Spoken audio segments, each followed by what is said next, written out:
talk to me about the political dimension of this Christian revival. Yeah, it's just a bunch of right-wingers getting upset about Islam and wokeism, basically, in my view. Douglas Murray, goes to church on Christmas and sort of likes to be... Justin Brierley talks about Douglas Murray as one of his examples of people who's sort of very, Christian-friendly, sort of cultural Christian type. I don't know how true that is. I haven't sort of kept up with Douglas's writing on this stuff, but say it were true. It's why is that? Is it because Douglas has sat in a church, prayed deeply, for an inward sign of the sort of true religion of the universe, or is he just upset with the way his country's going? I think it's more likely the latter.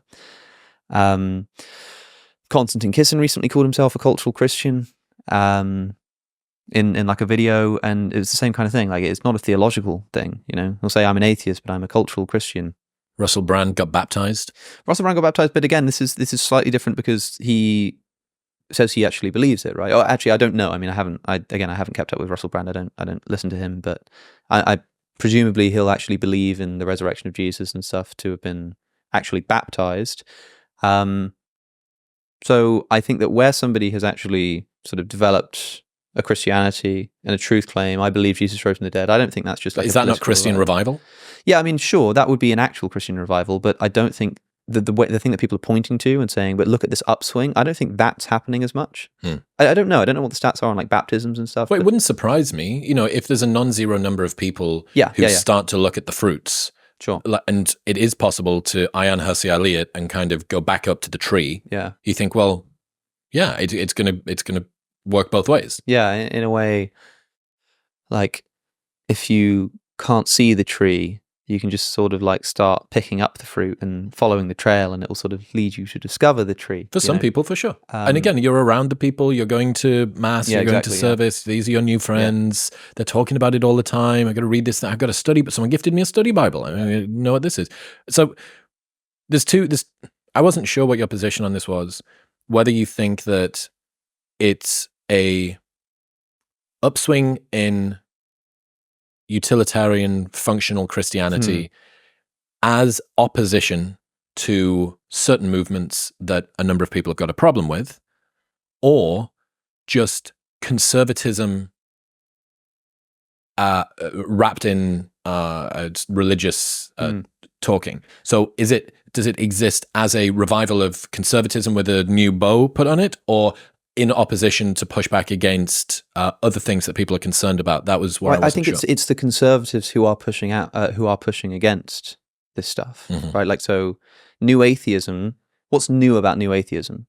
Well, the sort of political dimension. It's as much a movement, a sociological movement, like I say, more so than it is a theological one. And it's much more. It's the reason that new atheism found its way onto the national press. It's on Fox News, people debating it now in the way that now it's I don't know what it is in America, gender studies in schools or whatever. It used to be evolution in schools.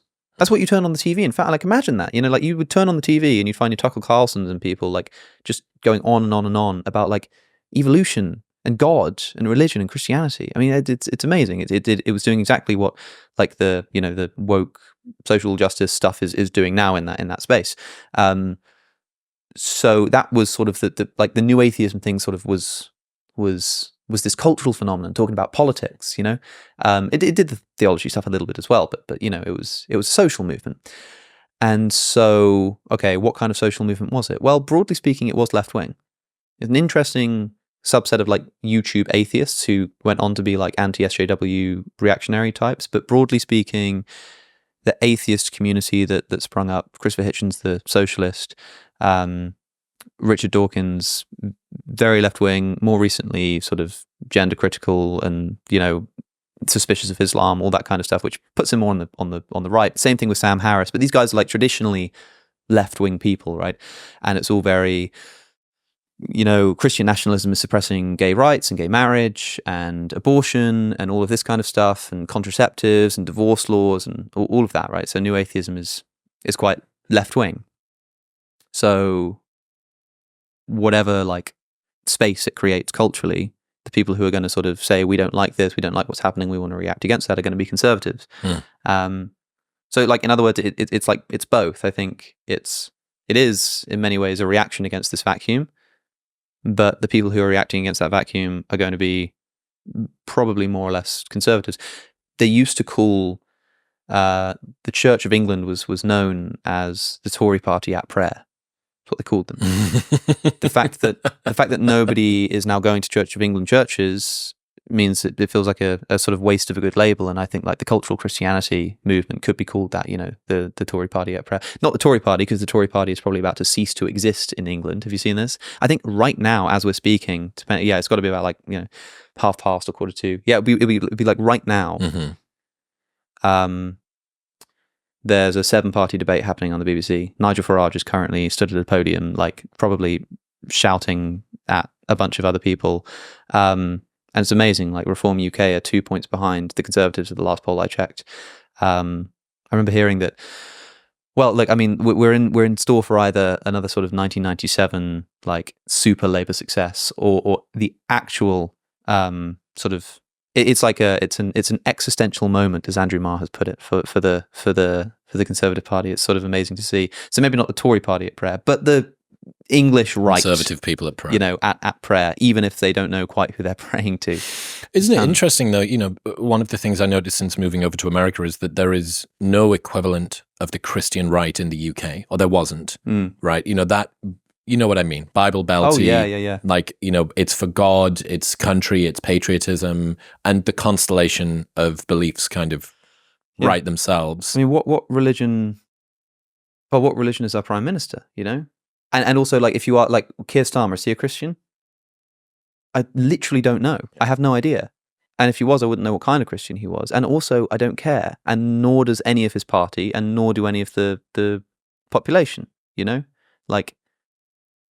Genuinely, it's so strange. I think our prime minister is a Hindu, as far as I'm aware, but I'm not sure how like religious he is in that. But can you imagine, like, it being a serious part of the conversation in Britain? Your American listeners might not be fully aware of just how absolutely ludicrous it would be to be sort of on the campaign trail and somebody asking, what's your favorite Bible verse? And when like Donald Trump can't think of a Bible verse, what is it he said when he was asked for his favorite Bible verse? And he goes, "Oh, there are just too many. There are just so many. I love it all. I love them all."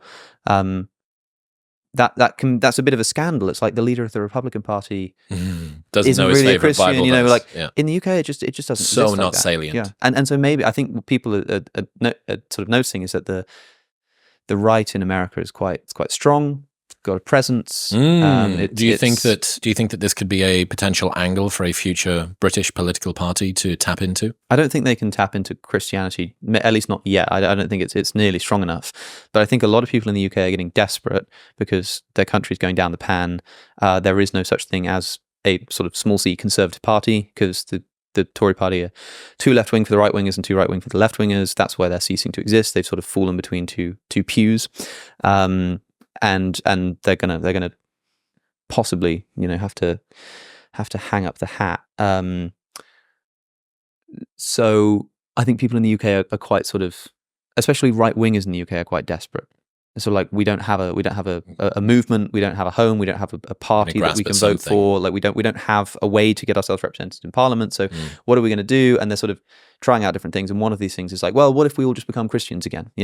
Maybe that'll do something. But it means that if you pay attention on like Twitter to the kinds of because it's not just the thought leaders, but also like you begin to notice in the comments, there's just more people. There are more people who are fervent. There's more people with little display pictures of like a crusader, with the sword and the helmet on and stuff. And you realize that if there is sort of a Christian revival happening, it might be a revival of the sort of strong-armed.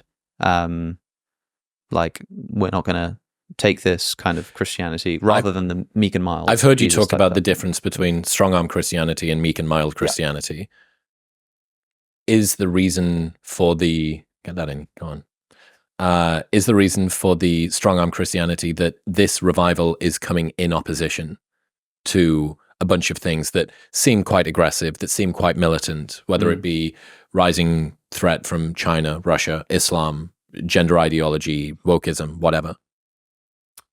Yeah. I mean, I think a lot of people are, for those who are, I'm not, and I shouldn't, this is all hypothesizing, and I can't say that whether most people who are sort of considering Christianity, again, are doing so for theological or political reasons. But of the people who are doing it for political reasons, arguably, the politics comes first. That their primary concern is having a sort of a strong ideological, and this is the cultural Christians. This is the people who will say, I don't believe in God, but I sort of like the Christianity stuff. Like, well, what do you like in Christianity?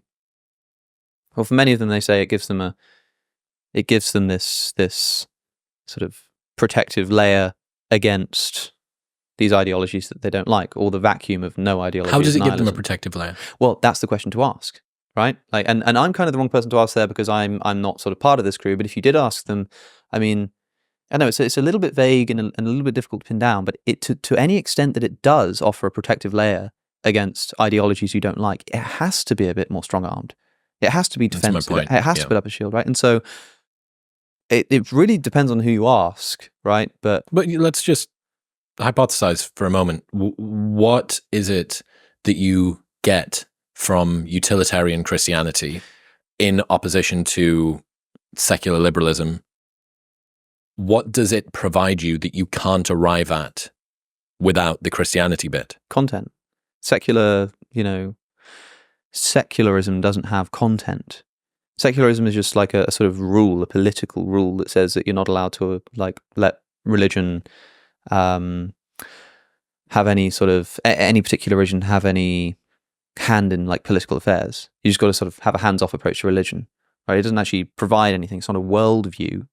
Christianity is a worldview. It allows you to say there are things that are right and wrong, right? So in like a secular liberal government, you might say you have this opinion, and because we're a secular liberal society, even though I think you're wrong, I think you should be in parliament, I think you should become the prime minister if that's what the people want, all of this kind of stuff. Whereas if you have an ideology that just says, no, there are right things and wrong things, and our country is one that believes in these right things, and if you believe the wrong thing, no, you're not going to become the prime minister, you're not going to, so I think it sort of provides you this ability to safeguard your worldview. In other news, this episode is brought to you by 8 Sleep. I have been using my 8 Sleep mattress for years, and I cannot imagine living without it. During the summer, I find it difficult to sleep because I'm a warm boy, and 8 Sleep is the ultimate fix. I don't need to worry about how low I can crank the air conditioning because my mattress is literally temperature controlled. And now, 8 Sleep have launched their newest generation pod, the Pod 4 Ultra. Pod 4 Ultra can cool each side of the bed individually up to 20 degrees below room temperature, keeping you and your partner cool. And for those who snore heavily, it can detect your snoring and automatically lift your head a few degrees to improve airflow and stop it. 8 Sleep is clinically proven to give you up to 1 hour more of quality sleep every night. Best of all, they ship to the United States, Canada, the United Kingdom, Europe, and Australia. Right now, you can get $350 off the Pod 4 Ultra by going to the link in the show notes below or heading to 8sleep.com/modernwisdom using the code modernwisdom at checkout. That's EIGHT sleep.com/modernwisdom and modernwisdom at checkout. Thank you very much for tuning in. If you enjoyed that clip with Alex, you will love the full-length 2.5-hour podcast, which you can watch right here. Go on, give it a press.